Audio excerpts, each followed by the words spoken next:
Hello students, how are you. तो मैं Tarachand sir फिर से आपके सामने हमेशा की तरह। अच्छा, हमारे लास्ट लेक्चर में हमने देखा था, थोड़ा सा रिवाइज भी किया था, what is accounting. So accounting का मतलब हमने देखा था, accounting is a process of recording of business transactions. Business में होने वाले ट्रांजैक्शन को रिकॉर्ड करना इज कॉल्ड एज अकाउंटिंग। ये हमने देख लिया था। फिर अकाउंटिंग होती कैसे है, बोले तो रिकॉर्डिंग होता कैसे है बिजनेस के ट्रांजैक्शंस का। तो ये हमने देखा था कि बिजनेस के ट्रांजैक्शंस को रिकॉर्ड किया जाता है 3 प्रकार के अकाउंट्स के थ्रू, और वो 3 प्रकार के अकाउंट्स थे। पहला था रियल अकाउंट, दूसरा था पर्सनल, तीसरा था नॉमिनल। तो वापिस से थोड़ा सा चलते हैं और थोड़ा सा रिवाइज करते हैं, क्योंकि जब तक के वो टाइप्स ऑफ अकाउंट्स आपको नहीं रटेंगे तब तक के आपको आगे का पोर्शन आने वाला नहीं है। चलो, तो टाइप्स ऑफ अकाउंट्स में हम आगे वापस से स्क्रीन पे आप देख रहे होंगे। टाइप्स ऑफ अकाउंट में सबसे पहला नंबर 1 है, that is a personal account. अच्छा, what is personal account? Personal account का काम है उन व्यक्तियों को रिकॉर्ड में लेना जिसके साथ मेरे बिजनेस ने आए दिन डील की, यानी कुछ खरीदा होगा, कुछ बेचा होगा, किसी से कैश ली होंगी, किसी को कैश दी होंगी, किसी से कुछ लेना बाकी, किसी को कुछ देना बाकी। तो उन व्यक्तियों को हिसाब में लिखना पड़ेगा, और लिखने का काम करेगा पर्सनल अकाउंट। और पर्सनल अकाउंट का रिकॉर्डिंग का रूल कहता है कि उस इंसान को मैं डेबिट मार के रिकॉर्ड करूंगा जिससे कल जाके पैसे लेने हैं, और उसे क्रेडिट मार के रिकॉर्ड करूंगा जिसको कल जाके पैसे देने हैं। एक बार वापस से दोस्तों, पर्सनल अकाउंट का रिकॉर्डिंग का रूल कहता है उस इंसान को डेबिट मार के रिकॉर्ड करूंगा जिससे पैसा रिसीवेबल है, और उसे क्रेडिट मार के रिकॉर्ड करूंगा कल जाके जिसको पैसा पेबल है। या मैं उसे डेबिट मार के रिकॉर्ड करूंगा हु इज द रिसीवर, और उसे credit who is the giver for me. ये हमने पर्सनल अकाउंट में देख लिया। उसके बाद हमने रियल अकाउंट वाला रूल देखा। अच्छा, रियल अकाउंट में हमने ये देखा कि रियल अकाउंट का काम है बिजनेस के सारे असेट्स को रिकॉर्ड करना। अच्छा, असेट बोले तो बिजनेस के सारे कैपिटल एक्सपेंडिचर को रिकॉर्ड करना। अच्छा, कैपिटल एक्सपेंडिचर ऐसे खर्चे जिस खर्चे का बेनिफिट बिजनेस को लॉन्ग टर्म मिलेगा, और लॉन्ग टर्म बेनिफिट्स देने वाले खर्चे नहीं, बिजनेस की असेट्स कहलाते हैं। तो उसको रिकॉर्ड करने का काम किसका? रियल अकाउंट का। और रियल अकाउंट का रिकॉर्डिंग का रूल कहता है कि दोस्तों, अगर कोई भी असेट इंक्लूडिंग कैश अगर बिजनेस में आती है तो मैं डेबिट मार के रिकॉर्ड करूंगा, और अगर बिजनेस से कैश या कोई भी असेट जाती है तो मैं क्रेडिट मार के रिकॉर्ड करूंगा। वापिस से एक बार, मेरे बिजनेस में असेट आई तो डेबिट मार के रिकॉर्ड कर, अगर गई तो क्रेडिट मार के रिकॉर्ड कर। सर, ये डेबिट और क्रेडिट क्या है? ये भी हम देख चुके हैं। डेबिट का मतलब अकाउंटेंसी में मैथमेटिकली देखा जाए तो प्लस, और क्रेडिट का मतलब है माइनस। ठीक है। उसके बाद तीसरा हमने देखा था, दैट वाज नॉमिनल अकाउंट। अच्छा, नॉमिनल अकाउंट का काम है बिजनेस के सारे रेवेन्यू एक्सपेंस और रेवेन्यू इनकम को रिकॉर्ड करना, और उसको रिकॉर्ड करने का रूल कहता है कि अगर बिजनेस के एक्सपेंस है तो डेबिट मार के रिकॉर्ड कर, अगर बिजनेस की इनकम है तो क्रेडिट मार के रिकॉर्ड कर। वापिस से एक बार, बिजनेस के एक्सपेंस है तो मैं डेबिट मार के रिकॉर्ड करूंगा, और अगर इनकम है तो मैं क्रेडिट मार के रिकॉर्ड करूंगा। तो ये तीनों हमने लास्ट लेक्चर में देख लिया था, और रिकॉर्डिंग कैसे होती है ये भी हमने हल्लू शुरू की थी, और उसमें हमने क्वेश्चन नंबर 1 हमारा कंप्लीट किया था, जो खास करके गुड्स परचेस के ऊपर आधारित था। मेरा काम ही है रे गुड्स को खरीदना, प्रॉफिट मार्जिन लगा के बेचना। जब मैं गुड्स को परचेस करूंगा मेरे लिए खर्चा, और जब मैं गुड्स को बेचूंगा मेरे लिए इनकम। तो अभी हमारा क्वेश्चन नंबर 2 गुड्स सेल के ट्रांजैक्शन को लेके रहेगा, जिसे हम कंप्लीट करेंगे। ठीक है, तो आ जाइए दोस्तों क्वेश्चन नंबर 2 में। मैंने क्वेश्चन नंबर 1 कंप्लीट कराने के बाद आपको एक रात को होमवर्क व्हाट्सएप किया था, और मुझे पता है बहुत सारे बच्चों ने अच्छे से बिल्कुल एक गुगली भी डाली थी। उसमें मैंने फर्नीचर परचेस की गुगली डाली थी। फर्नीचर खरीदना मेरे लिए गुड्स थोड़ी ना है यार, मेरी दुकान थोड़ी ना फर्नीचर की है, मेरी तो गड़ा इलेक्ट्रॉनिक्स की दुकान है। तो मेरे शॉप में टीवी बिकेंगे, एसी बिकेगा, या फिर एलईडी बिकेगा, या फिर टेप रिकॉर्डर बिकेगा, मोबाइल बिकेगा, लेकिन फर्नीचर बिकने वाला नहीं है। तो फर्नीचर खरीदना इज माय असेट्स। तो एंट्री हुई थी फर्नीचर कम्स इन, फर्नीचर को debit, cash goes out, cash को क्रेडिट। और बहुत सारे लोगों ने, बहुत सारे बच्चों ने उस गुगली को समझा और सही तरीके से सॉल्व किया। ये ताराचंद सर को बहुत पसंद आया। ठीक है, तो मुझे पता है जो भी बच्चे हैं वो मेरे पास आए हुए बिल्कुल सही बच्चे हैं, होशियार बच्चे हैं, और मेरा काम है यहां से आपकी होशियारी को और बढ़ा के लेके जाना सही ट्रैक पे। ठीक है, चलो तो शुरू करते हैं question number second. Question number second के लिए मुझे एक जर्नल एंट्री का फॉर्मेट चाहिए, तो जर्नल एंट्री का फॉर्मेट मैं बना लूंगा। तो एक पेज में इंसर्ट कर देता यहां पे, और पेज पे जर्नल एंट्री का फॉर्मेट सबसे पहले तो हम बना लेते हैं। आ जाइए क्वेश्चन में, और आप भी मेरे साथ साथ एक स्केल लीजिए। फिर से एक बार बता रहा हूं, स्केल, पेंसिल, इरेजर, शॉर्पनर सब कुछ लेके बैठिए। बिना स्केल तो मेरे ख्याल से कोई कॉमर्स का बच्चा आगे जा ही नहीं सकता यार। आप कैसे बिना स्केल रहते हो मुझे समझ में नहीं आई ये बात। तो सबसे पहले स्केल निकालिए और पेंसिल निकालिए, और मेरे साथ साथ रूलिंग करिए। सबसे पहले मैं लूंगा हॉरिजॉन्टल 2 लाइंस। ये रही हॉरिजॉन्टल पहली लाइन, ये रही हॉरिजॉन्टल दूसरी लाइन। अच्छा, फिर वर्टिकल लाइंस में मुझे पहला कॉलम चाहिए जो मैं लेफ्ट हैंड साइड में, स्क्रीन के लेफ्ट हैंड साइड में लूंगा, पेज के लेफ्ट हैंड साइड में लूंगा।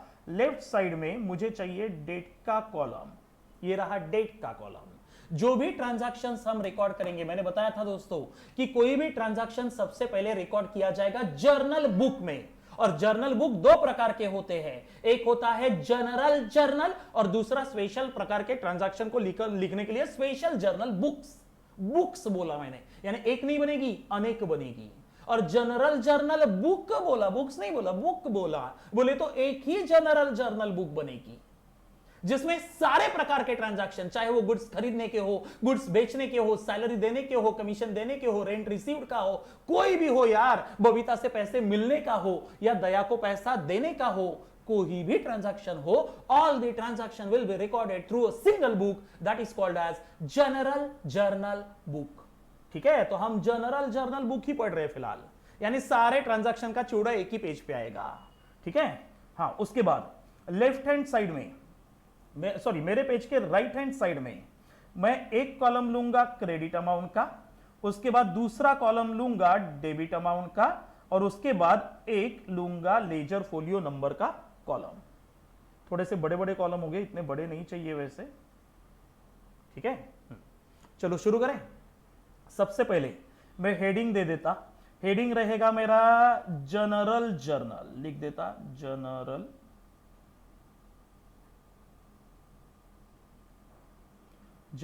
जर्नल ना, ठीक है, जनरल जर्नल। अरे यार ये क्या हो रहा है,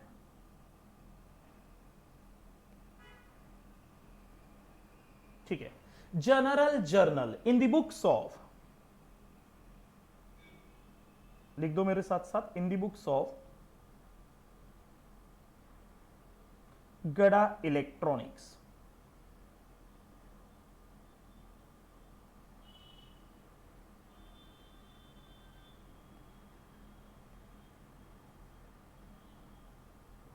थोड़ा सा मेरे पेंसिल की बैटरी डाउन है फिर से, ऑफ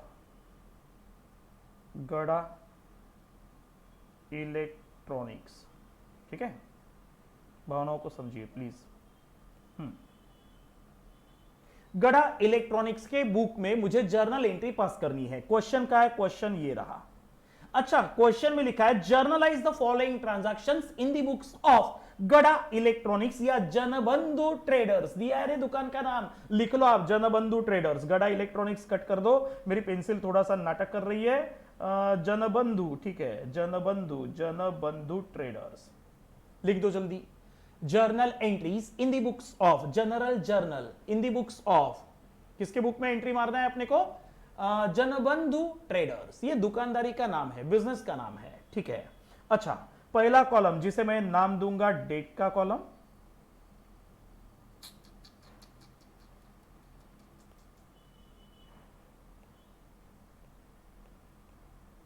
एक मिनट।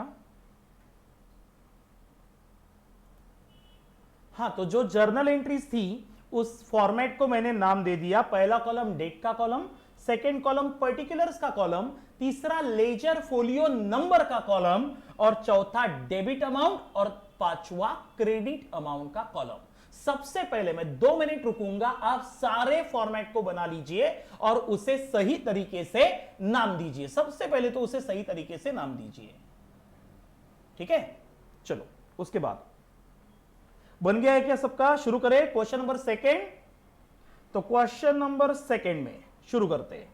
गुड्स सोल्ड फॉर ₹60,000, 60,000 रुपयों के हमने गुड्स बेच डाले। मैंने क्या बोला था कल? जब जब गुड्स को परचेस करेंगे मेरे लिए खर्चा, और गुड्स को अगर बेचा तो मेरी इनकम। क्या बोला मैंने? गुड्स को खरीदना मेरे लिए खर्चा, गुड्स को बेचना मेरे लिए इनकम। तो अभी ट्रांजैक्शन क्या हुआ है कि मैंने गुड्स खरीदे नहीं, मैंने गुड्स को बेचा। ठीक है, गुड्स को बेचा। अच्छा, बेचा, मेरा बिजनेस, ये रहा बिजनेस,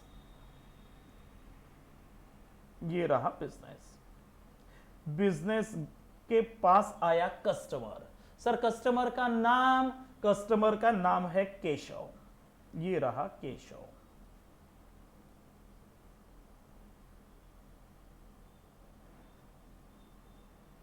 अच्छा, ये रहा मेरा केशव नाम का कस्टमर। केशव नाम के कस्टमर को मैंने गुड्स बेचे। कल शिवम नाम के सप्लायर से, मैंने सिद्धि नाम के सप्लायर से गुड्स खरीदे थे, आज मैं केशव को बेच रहा। ठीक है, मैंने गुड्स सेल किए, यानी उसको गुड्स ट्रांसफर किए। सही है, मैंने उसको गुड्स ट्रांसफर किए। ठीक है, अच्छा गुड्स बेचे, मैंने उसको गुड्स बेचे, और बदले में मुझे क्या मिलेगा? मुझे मिलेगा उससे पैसा। ठीक है, मुझे उससे क्या मिलेगा? बदले में पैसा मिलेगा। पैसा मिलेगा तो मैं कहूंगा मुझे कैश मिलने वाली है ना। मैंने गुड्स को बेचा और बदले में मुझे क्या मिलने वाली है? कैश मिलने वाली है। अच्छा, गुड्स ले और कैश दे, तो हर एक ट्रांजैक्शन में डबल इफेक्ट होते हैं। मैंने पहले भी आपको बोला था, तो इसमें भी डबल इफेक्ट रहेंगे। सबसे पहले मेरे पास कैश आने वाली है, तो पहला इफेक्ट मुझे मिल गया कैश। दूसरा, गुड्स जाने वाले हैं, गुड्स का बेचना, यानी गुड्स का जाना असेट थोड़ी है यार, गुड्स मैंने खरीदे ही थे बेचने के लिए, तो गुड्स को बेचना इज माई इनकम। तो इनकम हुई तो इनकम का अकाउंट रिकॉर्ड मेंटेन करना पड़ेगा, क्योंकि कल जाके साल के आखिरी में मैं सारी इनकम, सारे एक्सपेंस दोनों को कंपेयर करूंगा और देखूंगा कि मेरे बिजनेस में प्रॉफिट हुआ या फिर लॉस। तो सबसे पहले कैश अकाउंट। अच्छा, is a which kind of account? Real account. Cash account is a real account, और रियल अकाउंट का रूल कहता है कैश आई तो डेबिट मार, गई तो क्रेडिट मार। तो मेरे पास तो कैश कम सीन, मैं डेबिट मारूंगा। और सेल, गुड्स का बेचना इज माई इनकम न रे। और एक्सपेंस, गुड्स का खरीदना, परचेस करना एक्सपेंस था, कल देखा था, और गुड्स को सेल करना इज माई इनकम। एक्सपेंस और इनकम, इसको रिकॉर्ड करने का काम है नॉमिनल अकाउंट का। तो नॉमिनल अकाउंट कहता है कि अगर गुड्स को बेचना एक्सपेंस है तेरे लिए तो डेबिट मार के रिकॉर्ड कर, और अगर इनकम है तो क्रेडिट मार के रिकॉर्ड कर, मेरे लिए तो इनकम है। चलो तो रिकॉर्ड में ले लेते, डबल इफेक्ट आ चुके हैं। अच्छा, डेट नहीं पता तो मैं सीरियल नंबर लिखूंगा, और लिखते समय मैं लिखूंगा कैश कम सीन। सो कैश अकाउंट को मैं मारूंगा डेबिट, और गुड्स का बेचना बोले तो मेरे लिए इनकम। इनकम का नाम क्या है? Sale account. सेल का रिकॉर्डिंग अकाउंट बोले तो रिकॉर्डिंग। अच्छा, उसको मैं मारूंगा क्रेडिट। अच्छा, कितने रुपयों के रे? 60,000 रुपीज के, 60,000 रुपीज के। समझा सबको? अच्छा, नंबर टू, उसके बाद गुड्स सोल्ड फॉर कैश 85,000। अच्छा, गुड्स को मैंने 85,000 में बेचा। अच्छा, पहले वाले में लिखा था goods sold for ₹60,000, in cash के ही लिखा नहीं था, तो क्या मैं फोकट में बेचूंगा क्या बे? अगर उधारी पे बेचा होता तो पार्टी का नाम आया होता, पार्टी का नाम नहीं था, यानी बेचा कैश में ही था। तो इन कैश लिखा हो या ना लिखा हो, ये तो नॉर्मल अजम्पशन है कि भाई गुड्स ले, सामान ले, पैसा दे, तो मेरे पास तो कैश आके रहेगी। तो सेकेंड ट्रांजैक्शन का क्या है? Goods sale in cash for ₹85,000। तो भाई आप पहले वाले भी कैश में ही बेचे थे, फिर से वही होगा। मैंने कस्टमर को गुड्स बेचे, बदले में कैश मिली, तो रिकॉर्ड में आएगा कैश और सेल नाम की इनकम। सर और कुछ नहीं आएगा क्या? सोच लो और कौन आएगा? केशव को याद रखूं क्या? केशव को याद रखने की आवश्यकता है? हिसाब में लिखूं? नहीं रे, उसको गुड्स दिए, पैसे मिल गए, the transaction is completed. There is no need कि मैं केशव को याद रखूं, क्योंकि ना तो उससे माल का पैसा अभी लेना बाकी है, ना उसको कुछ देना बाकी है, तो केशव को याद रखने का तो सवाल ही पैदा नहीं होता। तो वापिस से वही एंट्री होने वाली है, cash comes in, that's why cash account should be debited, और sale is my income should be credited. तो वापिस से सेकेंड डे फिर से वही ट्रांजैक्शन का same recording, cash comes in, so cash account should be debited, और sale is my income, that's why sale account should be credited. अच्छा कितने रुपए रे? 80,000 रुपीज, 80,000 रुपीज। सही है। नरेशन आज मैं बताऊंगा ही नहीं, नरेशन धीरे धीरे शुरू करेंगे। नरेशन बोले तो एंट्री लिखने के पीछे का ट्रांजैक्शन या रीजन आएगा, उसके नीचे आएगा, ब्रैकेट में आता है, उसे फिलहाल बाजू में रखो। अब हम सिर्फ डेबिट और क्रेडिट की रिकॉर्डिंग कैसे होती है उसी को पढ़ेंगे। हम खाएंगे, मटेरियल खाएंगे, हम विद्या खाएंगे, लेकिन धीरे धीरे खाएंगे। ठीक है, चलो आगे। तीसरे दिन मेरे बिजनेस में क्या हुआ? Cash cell. Sir cash cell बोले तो क्या कैश बेच डाली क्या मैंने? नहीं बे, कैश नहीं बेची, कैश में गुड्स बेचे। अच्छा कैश में गुड्स बेचे, कितने के? 40,000 रुपए के। तो सर ट्रांजैक्शन नंबर 1 वही था, ट्रांजैक्शन नंबर 2 वो भी सेम था, तो ये भी तो सेम ही है, कुछ अलग थोड़ी है। गुड्स ले और भाई कैश दे, तो वापिस वही होगा, cash comes in, that's why cash account should be debited. लिख देता transaction number 3, cash account should be debited to sale is my income, that's why sale account should be credited. अच्छा कितने रुपए रे? 40,000 रुपए। लिख देता 40,000 रुपीज, और इधर भी 40,000 रुपीज। समझ गया सबको? उसके बाद गुड्स सोल्ड टू प्रकाश, प्रकाश नाम के कस्टमर को मैंने गुड्स बेचे। अच्छा प्रकाश का नाम दिया है, तो सर क्रेडिट में बेचे मानू क्या? बिल्कुल क्रेडिट में बेचे मानेंगे, लेकिन लेकिन लेकिन आगे देखो क्या लिखा है पट्टे ने, 66,000 पट्टे ने बोले तो मैंने लिखा है इन कैश में बेचे, इन कैश। सर फिर प्रकाश का नाम क्यों दिया? आप तो कल बोले थे कि नाम दिया हो तो क्रेडिट ट्रांजैक्शन मान के चलेंगे। हाँ लेकिन मैंने ये भी बोला था कि अगर सिद्धि धनिया खरीदने गई, उर्वी धनिया खरीदने गई, और धनिया या सब्जी बेचने वाला शाहिद कपूर जैसा लगा, उर्वी को अच्छा लगा, तो नाम याद रख सकती, पूछ क्या सकती, क्या रे भाई तेरा नाम, भाई नहीं बोलेंगे फिर, क्या क्या रे वो तेरा नाम क्या है? तो उसने बताया मेरा नाम प्रकाश है, तो याद रख लिया। हाँ लेकिन बाजू में लिखा है ना इन कैश बेचा करके। अच्छा तो इन कैश बेचा, तो transaction number 1, transaction number 2, transaction number 3, तीनों जैसा ही ट्रांजैक्शन है ना। फिर प्रकाश गुड्स ले और लगे हाथ मेरे को कैश दे, तो प्रकाश नाम के कस्टमर को, अब ये मेरे लिए केशव ना, ये मेरे लिए प्रकाश है मान के चलिए। प्रकाश नाम के कस्टमर को मैंने गुड्स बेचे और मेरे को कैश मिली। वापिस से क्या बोलूंगा? Cash account is first effect, goods का बिकना इज माय इनकम, इनकम का नाम सेल। अच्छा सर ऐसे ऐसे बहुत सारे इनकम होते क्या? बिल्कुल यार, रेंट पे चढ़ाया मैंने रूम एक और केशव को रहने के लिए दे दिया, रेंट मिला, rent received is my income. तुम्हारे गुड्स मैंने अपने दुकान से बिकवा के दिए, सो मुझे कमीशन नाम की इनकम मिलेगी, commission received is also my income. बात समझ में आई? तो फिलहाल मैंने गुड्स बेचे हैं तो सेल इज माय इनकम। अच्छा सर प्रकाश को याद नहीं रखेंगे, काहे के लिए?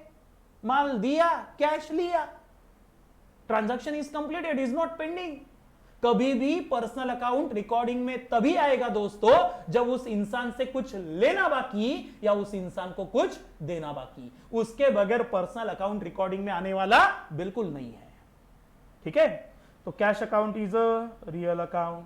रूल कहता है कैश आई तो डेबिट मार, गई तो क्रेडिट मार, तो कैश तो कम्स इन ना माल बेचने पे। और cell account is a nominal account. Nominal का रूल कहता है कि खर्चा है तो डेबिट मार, सेल नाम की इनकम है तो क्रेडिट मार, तो क्रेडिट मारूंगा। सही है? चलो एंट्री लिख देता, एंट्री नंबर 4 बाय,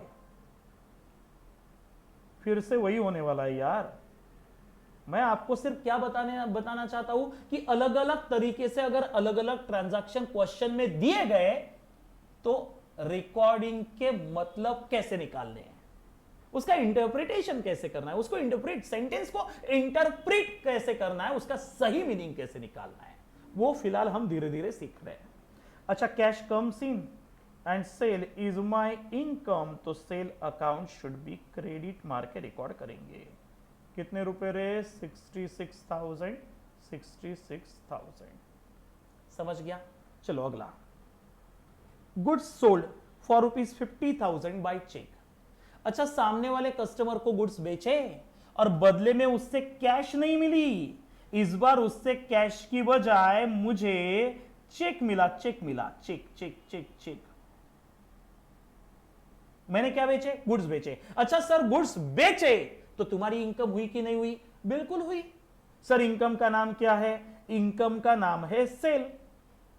इनकम का नाम क्या है? सेल। ये देखो, sale is my income, nominal account should be credited again.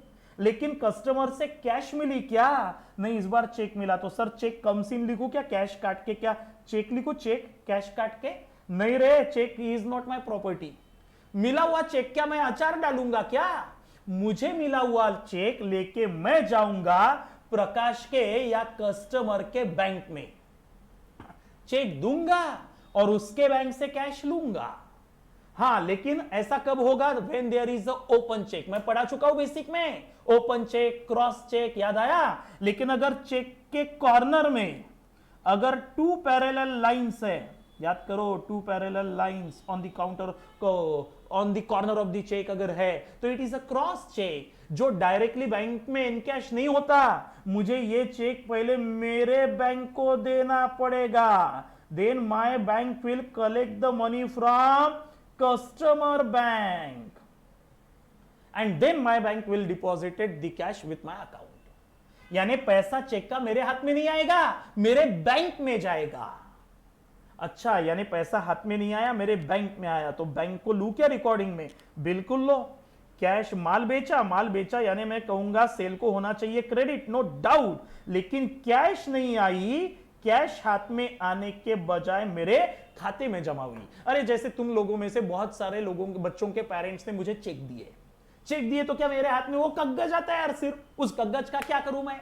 जब तक कि वो इन कैश नहीं होगा मेरे हाथ में पैसे, वैल्यू तो गांधी जी को है ना, तो वो आनी चाहिए ना मेरे हाथ में।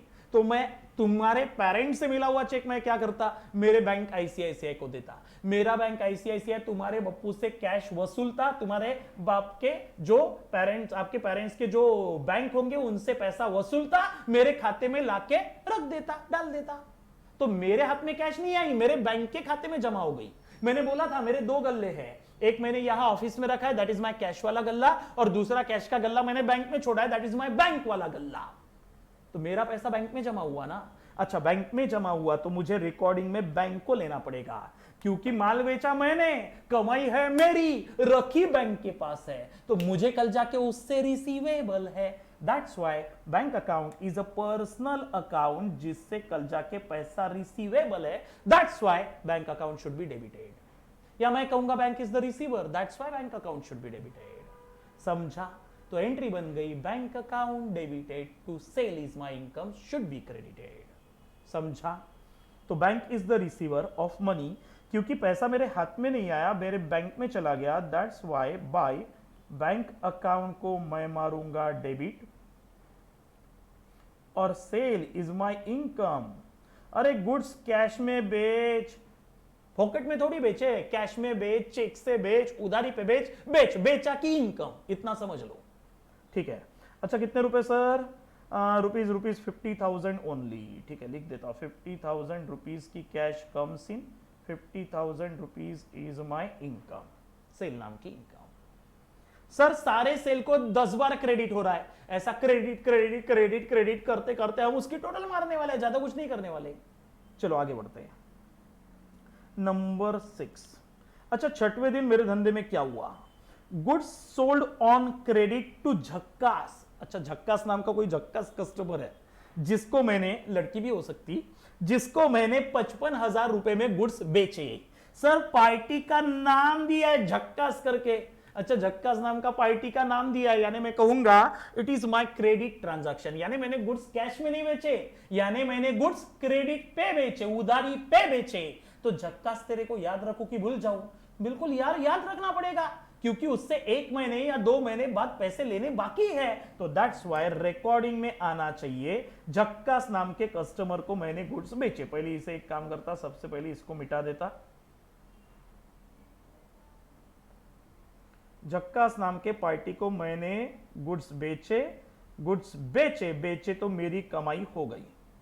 अच्छा, ये रहा झक्कास, एकदम झक्कास नाम का कस्टमर, लड़की, ठीक है।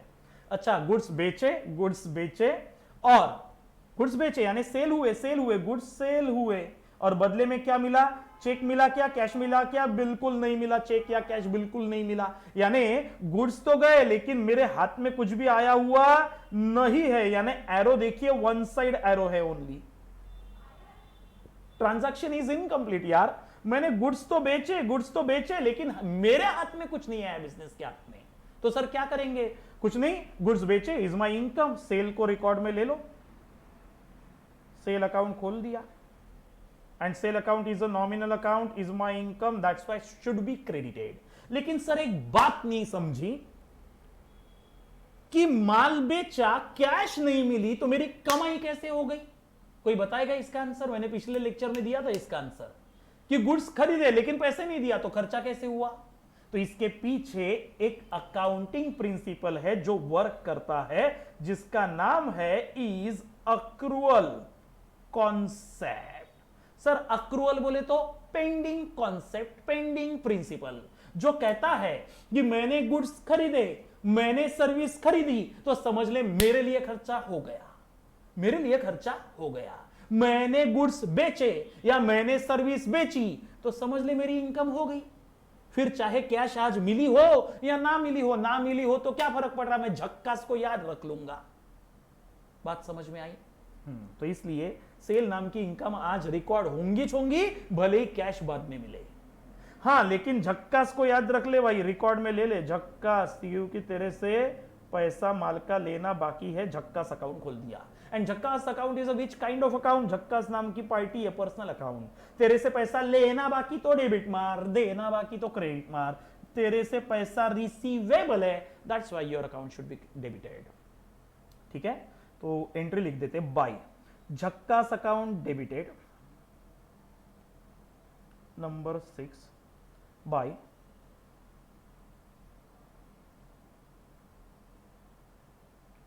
झक्कास account debited to sale is my income, sale account should be credited. कितने रुपए का माल बेचा रे झक्कास को? 55,000 का। ठीक है भाई, 55,000।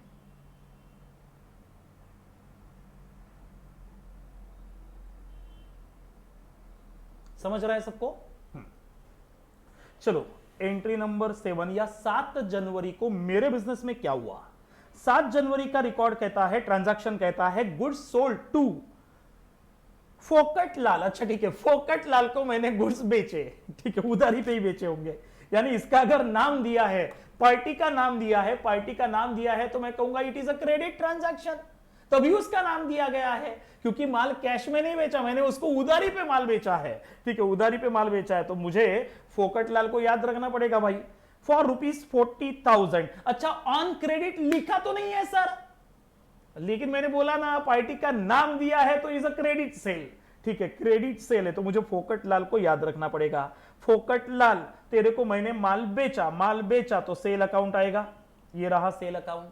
लेकिन फोकट लाल यानी सेम ट्रांजैक्शन है रे, फिर से मैं कहूंगा झक्कास की बजाय फोकट लाल आ गया, बाकी कुछ नहीं आ गया। तो ये फोकट लाल, तेरे से पैसा लिख देता फोकट। ठीक है, तो फोकट तेरे से पैसा रिसीवेबल है, रिसीवेबल है, that's why your account should be debited, and sale is my income, that's why sale account should be credited. तो लिख देता by Fokat Lal account debited, bye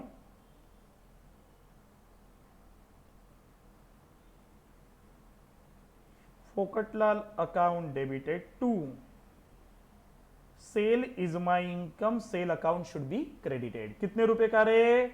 40,000 रुपए का। ठीक है, 40,000 रुपए का मैंने उसको गुड्स सेल किया, सो 40,000 रुपए से फोकटलाल तेरा अकाउंट डेबिट, क्योंकि तेरे से अभी भी पैसा रिसीवेबल है, एंड 40,000 नाम की रुपए की मेरी इनकम भी हो गई ना, so sale account should be credited. अच्छा, अगर 7 जनवरी को कोई मेरे से पूछे सर आपके पास आपके गल्ले में कितनी कैश है या कितनी गई, कोई बता सकता क्या? तो इस रिकॉर्ड को देख के नहीं बता सकता, वो बता पाएगा कोई भी सिर्फ कैश अकाउंट नाम के लेजर से बता पाएगा। सर कैसे? बताता। जैसे कि फॉर एग्जांपल, बराबर सुनना, ठीक है। फॉर एग्जांपल क्या, रियलिटी। 1 जनवरी को देखो मेरे पास कैश आई, सो मैंने कैश अकाउंट को मारा हुआ है डेबिट। अगर आप बराबर नोटिस करो, मारा है क्या कैश अकाउंट को डेबिट, देखो बरा, यानी कैश अकाउंट 1 तारीख को 60,000 से डेबिट हुआ है। तो मैं एक काम करूंगा, मैं कैश का बनाऊंगा लेजर। मैंने बोला था कोई भी ट्रांजैक्शन सबसे पहले प्राइमरी रिकॉर्डिंग होती है जर्नल में और उसके बाद होती है सेकेंडरी रिकॉर्डिंग लेजर में। तो लेजर में क्या होता है कि सेम नेचर के ट्रांजैक्शन, सेम अकाउंट एक जगह कलेक्ट होता है, जिसकी वजह से आज मेरे पास कैश बैलेंस कितना है गल्ले में पड़ा ये पता चलेगा। या फिर आज अगर मुझसे ये पूछो कि सर आज तक के आपने गुड्स को बेच के कितनी इनकम कमाई, तो ये बताना पॉसिबल है जर्नल के रिकॉर्ड से नहीं, लेजर के रिकॉर्ड से। तो चलते लेजर में, चलो इसको मैं मिटा ही देता ना, कुछ काम का नहीं है फिलहाल। ये रहा कैश अकाउंट का लेजर, ये रहा सेल्स नाम के इनकम अकाउंट का लेजर। सर कैश की बात करूं तो इज अ रियल अकाउंट, और सेल की बात करूं तो इज अ नॉमिनल अकाउंट। सही है ना, is a nominal, is my income. ठीक है, चलो रिकॉर्डिंग करते और देखते कि मेरे बिजनेस में क्या क्या हुआ है। ठीक है, चलो सबसे पहले 1 जनवरी को कैश कम सीन, सो कैश अकाउंट को डेबिट गया 60,000 का, तो लिख देता कैश अकाउंट को डेबिट गया 60,000 रुपयों से। 1 जनवरी को कैश अकाउंट डेबिट हुआ ना, हाँ ठीक है। अच्छा, उसके बाद 2 जनवरी को वापस से कैश अकाउंट को डेबिट गया 80,000 रुपए का। अगेन कैश अकाउंट को मार देता डेबिट 80,000 रुपीज का। अब डेबिट में डेबिट बोले तो अकाउंटेंसी का प्लस, और डेबिट बोले तो प्लस, प्लस में प्लस हो जाता है ना, तो टोटल हो जाएगी 1,40,000 रुपए। और मैंने बोला था बड़े का साइन लगता, याद करो बर्थडे का साइन लगता, बड़ा आंकड़ा है 80,000 रुपए, तो 80,000 का साइन है डेबिट बोले तो प्लस, तो प्लस का साइन बोले तो डेबिट का साइन कैरी होगा। सो बोलते समय मैं बोलूंगा the cash account has a debit balance of ₹1,40,000। अच्छा, और देखते ना, और कैश आई थी, 2 जनवरी हो गई, 3 जनवरी को कैश फिर से डेबिट हुई। ठीक है, फिर से डेबिट मारता, कितने से डेबिट हुई 3 जनवरी को 40,000 रुपीज से डेबिट हुई। फिर से हिसाब मार लो, डेबिट में debit plus 1,80,000 rupees, again debit balance. अच्छा, उसके बाद फिर से 4 जनवरी को कैश अकाउंट डेबिट हुआ 66,000 से, वापिस से लिखूंगा। ये करना नहीं है, ये लेजर हमको पढ़ना भी बाकी है। ये तो गाउटी फॉर्मेट लेजर है जो मैं आपको बैलेंस निकाल के बता रहा है, ये तो हम स्टैंडर्ड मॉडर्न अकाउंटेंसी फॉर्मेट में पढ़ेंगे लेजर को, जिसे टी फॉर्मेट लेजर बोलते हैं बोलते समय। ठीक है, अच्छा फिर से डेबिट हुई, 4 तारीख को भी कैश आई 66,000 रुपीज। ठीक है, 000, उसके बाद 66,000, 6 और 14 1 carry 2,46,000 with a sign of debit. उसे साइन नहीं, अकाउंटेंसी में बैलेंस बोलते हैं, मैथ्स में साइन बोलते हैं। ठीक है, उसके बाद 5 तारीख को कैश का रिकॉर्ड है ही नहीं, 6 तारीख को कोई कैश आई भी नहीं और कोई गई भी नहीं, 7 तारीख को कैश आई भी नहीं गई भी नहीं, छोड़। अच्छा, अब cash account which is my real account, it shows a debit balance of ₹2,46,000। Sir ये क्या बता रहा है, cash account which is a real account, debit balance real का क्या बोलता कि इतनी कैश मेरे गल्ले में कम्स इन यानी अंदर पड़ी हुई गल्ले में आज भी है। समझा कैसे हिसाब निकलता डेबिट क्रेडिट से। अच्छा, दूसरा भी देखते ना, सेल अकाउंट देखते। आज अगर मुझे गुनगुन पूछ रही है, उर्वी पूछ रही है, सर तुम्हारी कमाई अब तक के कितनी हुई, कमाई बोले तो मेरे लिए सेल नाम की इनकम ना। चलो गिनते हैं, सेल कब कब क्रेडिट हुआ। 1 तारीख को sale account is credited with ₹60,000, so sale को मार देते 60,000 रुपए का क्रेडिट। ठीक है, उसके बाद 2 तारीख को और सेल अकाउंट क्रेडिट हुआ 80,000 से, और क्रेडिट मार दे 80,000 रुपयों से। अच्छा, क्रेडिट में क्रेडिट प्लस, क्योंकि क्रेडिट बोले तो माइनस, क्रेडिट बोले तो माइनस, माइनस माइनस प्लस होता ना मैथ्स में, तो अकाउंटेंसी में भी सेम होगा, क्रेडिट में क्रेडिट प्लस कितने रुपए 1,40,000 rupees with sign of credit. लेकिन बर्थडे का साइन, बड्डा कौन था 80,000, 80,000 का साइन क्या था क्रेडिट, लेकिन अकाउंटेंसी में, मैथ्स में साइन बोलते हैं, अकाउंटेंसी में उसे बैलेंस बोला जाता है। तो मैं बोलते समय बोलूंगा the sale account has a credit balance of rupees 1,40,000। क्या बोला मैंने, मेरे साथ साथ गुनगुनाइए। अकाउंटेंसी में लैंग्वेज कैसे इस्तेमाल होती है, accountancy itself is a language यार। अकाउंटेंसी कुछ और नहीं है, एक लैंग्वेज है, जैसे संस्कृत है, जैसे इंग्लिश है, जैसे हिंदी है, उर्दू है, तमिल है, गुजराती है, मारवाड़ी है, महाराष्ट्रियन की मराठी है, वैसे ही अकाउंटेंसी इज ऑल्सो लैंग्वेज। और वो लैंग्वेज क्या बता रही है, द सेल अकाउंट, सेल नाम की income has a credit balance of rupees 1,40,000। 2 जनवरी तक के 1,40,000 का माल बिक चुका है दुकान से, ठीक है। 3 जनवरी का रिकॉर्ड बता रहा है, again cell account is credited with rupees, credited with rupees 40,000। Again मैं क्रेडिट मारूंगा 40,000 रुपयों से, क्रेडिट में क्रेडिट प्लस 1,80,000 रुपए विथ बैलेंस ऑफ क्रेडिट। अच्छा, उसके बाद 4 जनवरी को फिर से सेल क्रेडिट हुआ रे 66,000 से, तो फिर से क्रेडिट मारूंगा 66,000 रुपीज, क्रेडिट में क्रेडिट प्लस 2,46,000 का क्रेडिट बैलेंस, ठीक है। उसके बाद फिर से 5 जनवरी को sale account again is credited with rupees 50,000, तो फिर से क्रेडिट मारना पड़ेगा 50,000 रुपीज से, यानी 2,96,000 रुपीज का क्रेडिट। अच्छा, उसके बाद झक्कास को माल बेचा, फिर से सेल नाम की कमाई हो गई, ये बात अलग है, पैसे मिले नहीं, झक्कास को रिकॉर्ड में लिया। सो झक्कास का डेबिट बैलेंस है जो बता रहा है तेरे से अभी भी 55,000 रिसीवेबल है, लेकिन सेल की कमाई तो हो गई ना 55,000 रुपीज, क्रेडिट में क्रेडिट प्लस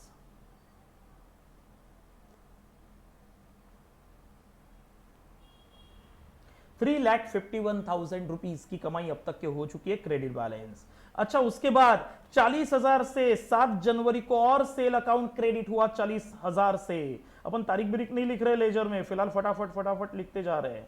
40,000 रुपीज, अब क्रेडिट बैलेंस पड़ा हुआ है 3,5,6,7,8,9,91,000 रुपीज का।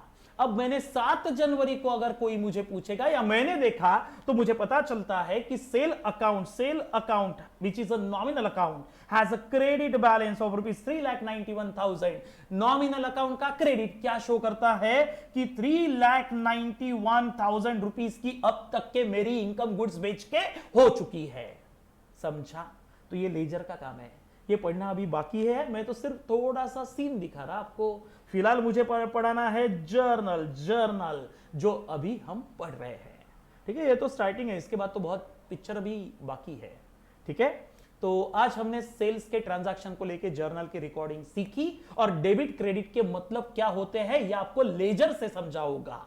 लेजर वैसे नहीं बनाएंगे, मॉडर्न अकाउंटेंसी फॉर्मेट पे बनाएंगे, टी फॉर्मेट लेजर बोलते हैं उसे, तो बताऊंगा बाद में, उसे फिलहाल साइड में रखते हैं। तो जर्नल आपको समझ गया होगा। क्वेश्चन नंबर 3 बाद में देखेंगे, हमारे अगले लेक्चर में देखेंगे। और अभी ऐसा ही एक क्वेश्चन मैं आपको होमवर्क आपके व्हाट्सएप ग्रुप में दूंगा, आप ऐसा ही क्वेश्चन सॉल्व करेंगे। हाँ, उसमें थोड़ी बहुत गुगली, अभी एक नहीं 2 भी हो सकती है, देखते कौन दिमाग लगाता है और उसका आंसर मुझे देता है, ठीक है। तो ऐसा 1 या 2 मैं क्वेश्चन आपको सेंड करूंगा, आप मुझे सॉल्व करके आंसर भेजिएगा। चलो यहां रुकते। तो स्टूडेंट्स, तब तक के tata bye bye, thank you students.